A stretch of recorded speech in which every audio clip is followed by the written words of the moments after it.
저는 사실 제가 어제 원래 무슨 발언인지는 인터넷을 통해서 확인하신 분들이 많을 겁니다. 그런데 그 발언을 사실 성기와 젓가락 외에 제가 어떻게 순화해서 표현해야 될지를 저는 솔직히 알지 못합니다. 그리고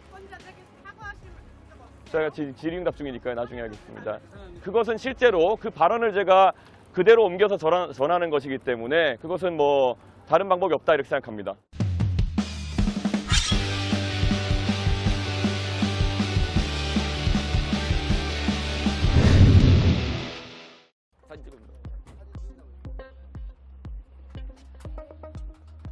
국민 여러분 반갑습니다. 오늘 연설 잘 들으셨죠? 지금 이동하지 마시고 저희 이준석 국민 예, 어제 드디어 이제 TV 토론이 마무리되고 오늘부터 이제 또 유권자들과 적극적인 접촉을 늘려나가는 그런 시기입니다. 내일부터 사전투표가 시작되는데 최대한 많은 유권자들 그리고 또 주소지 이전을 하지 않아가지고 사전투표 외에는 투표 방법이 없으신 이런 젊은 유권자들께서 적극적으로 투표에 참여했으면 좋겠다 그런 생각을 하고 있습니다.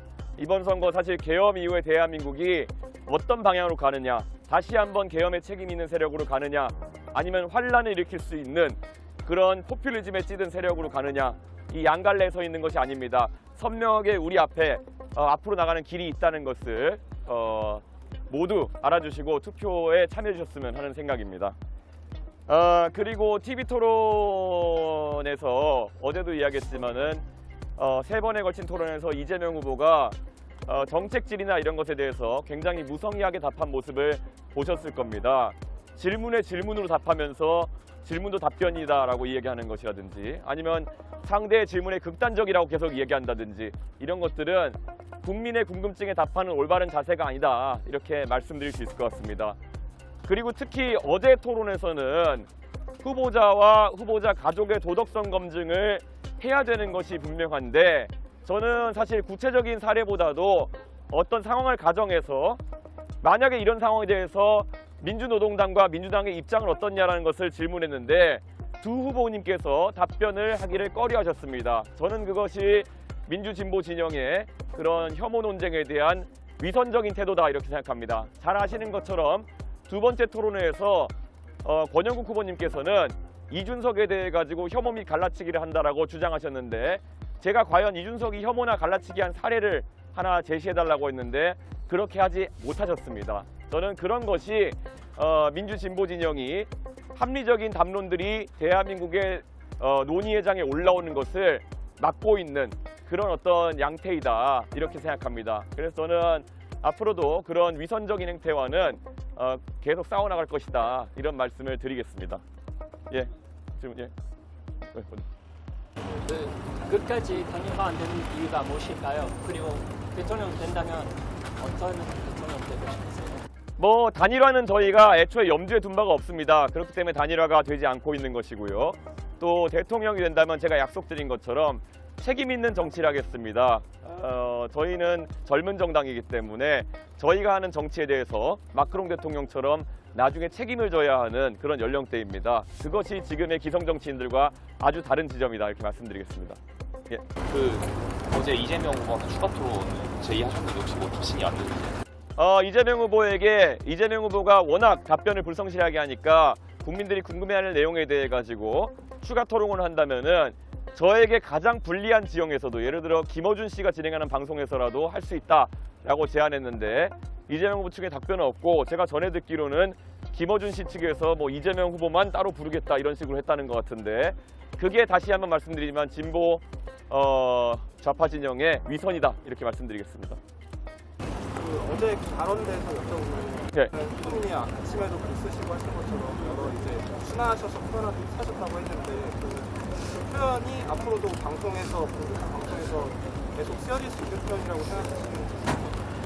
저는 사실 제가 어제 원래 무슨 발언인지는 인터넷을 통해서 확인하신 분들이 많을 겁니다. 그런데 그 발언을 사실 성기와 젓가락 외에 제가 어떻게 순화해서 표현해야 될지를 저는 솔직히 알지 못합니다. 그리고 제가 질의응답 중이니까요. 나중에 하겠습니다. 예, 그 발언을 그 발언을 어떻게 순화해야 될지에 대해 가지고 다른 제안이 있다면 제가 고민해 보겠지만은 그것은 실제로 그 발언을 제가 그대로 옮겨서 전하는 것이기 때문에 그것은 뭐 다른 방법이 없다 이렇게 생각합니다. 그 소위 사례를 들어서 그 얘기를 하신 건데 굳이 그 사례를 집어서 후보에게 검증하고자 하는 의도가 어떤 거죠? 왜냐하면 저는 이렇게 생각합니다. 선거 때마다 굉장히 다양한 후보자 가족에 대한 검증이 이루어져 왔습니다. 지난 선거 때는 준리 문제 같은 것들 다들 기억하실 겁니다. 그리고 지금 이재명 후보 같은 경우에는 사실 지난 선거에서 이 아드님에 대한 검증이 상당히 이루어졌습니다. 그런데 그때도 이재명 후보가 해명을 제대로 안 한 부분이 있다. 전 이렇게 보고요. 사실 이런 논란이 되는 발언들 같은 경우에는 그때 이미 이재명 후보 측에서도 인지하고 거기에 대해서 발언했던 바가 있습니다. 그렇기 때문에 그때는 괜찮고 지금 와서 이것을 지적하는 것은 문제다라는 인식에는 동의하지 않습니다. 그때도 유효했고 지금도 유효한 지적일 수 있습니다. 후보님, 예. 그 발언의 정확한 출처가 어딥니까? 그 발언의 정확한 출처는 해당 도박 사이트라고 이제 이재명 후보 측에서 과거 2021년에 이야기했던 그것의 캡처 사진입니다. 소위 충분한 검증을 통해서 답을 얻고자 하셨다면 예 아니오로 답을 이끌어내기보다는 시간을 할애해 주시더라도 답을 이끌어내셔. 저는 충분히 그럴 의도가 있었고 권영국 후보님께는 제가 몇 번의 그 답을 주고받으면서 질문했는데 권영국 후보님께서 답변을 거부하시거나 아니면 기준이 무엇인지를 밝히지 않으셨습니다. 아마 저의 질문을 기억하신다면은 이런 문제에 대해서 민주노동당 어떤 기준을 가지고 있습니까? 라는 질문이었고 여기에 대해 답하지 않은 것은 권영국 후보이고요. 나중에 권영국 후보가 끝내 답을 거절하시고 이재명 후보는 어떻게 생각하시냐, 동의하시느냐 정도를 제가 시간이 몇 초 남아가지고 물어본 것입니다. 그 2차 피해자는 결국 그 방송을 시청한 전 국민이라는 시선도 있고요.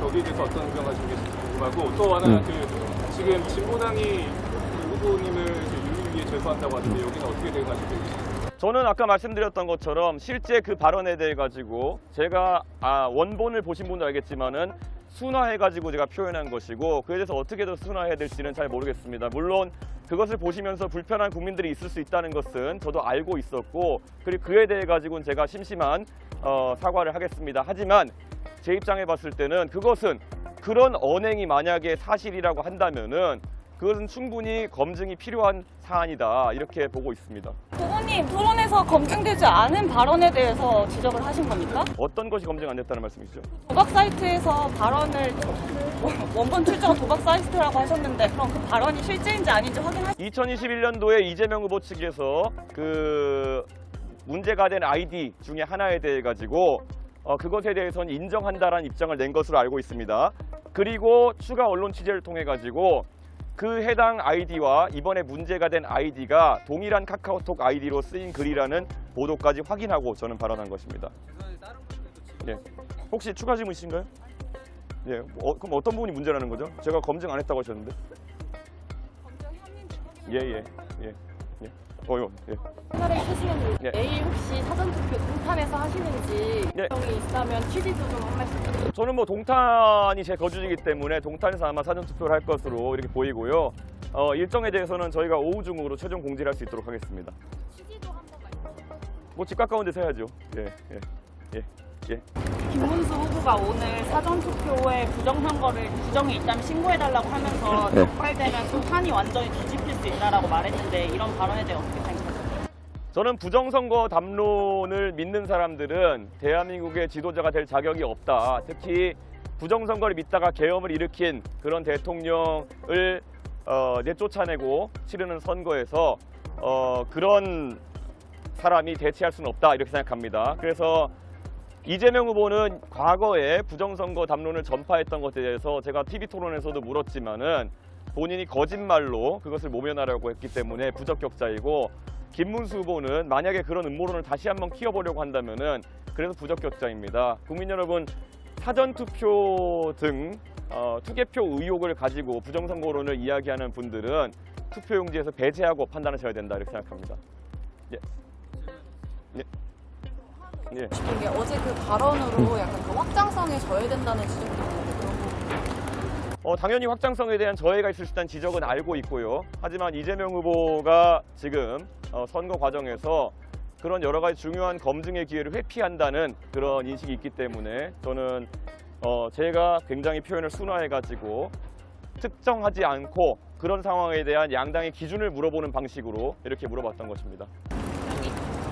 그 후보 방금 말씀하신 발언이 이제 이재명 후보의 가족을 검증하는 발언이었던 건가요? 그런데 저도 말씀드리는 것처럼 그 발언에는 보면은 우리가 확단할 수 없는 지점들이 있습니다. 그렇기 때문에 기준을 물어본 것입니다.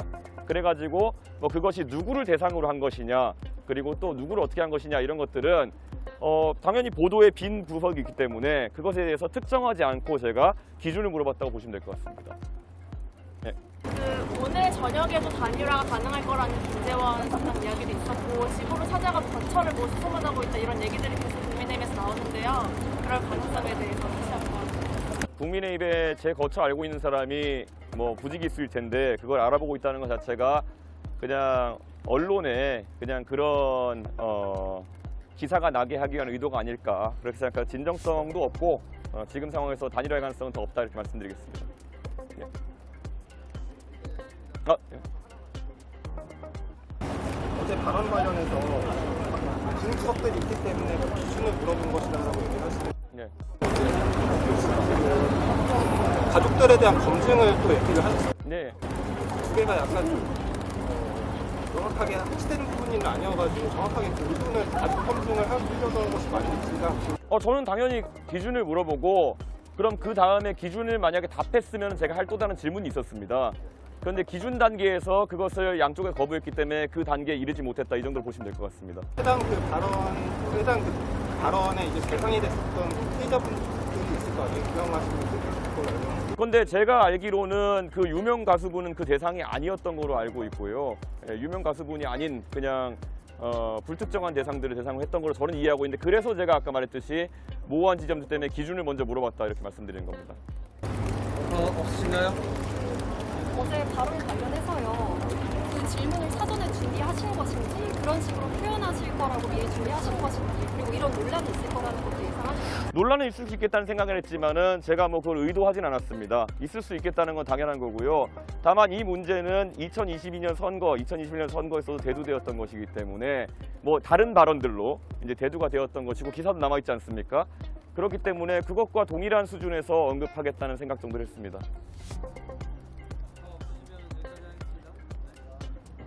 네. 입니다.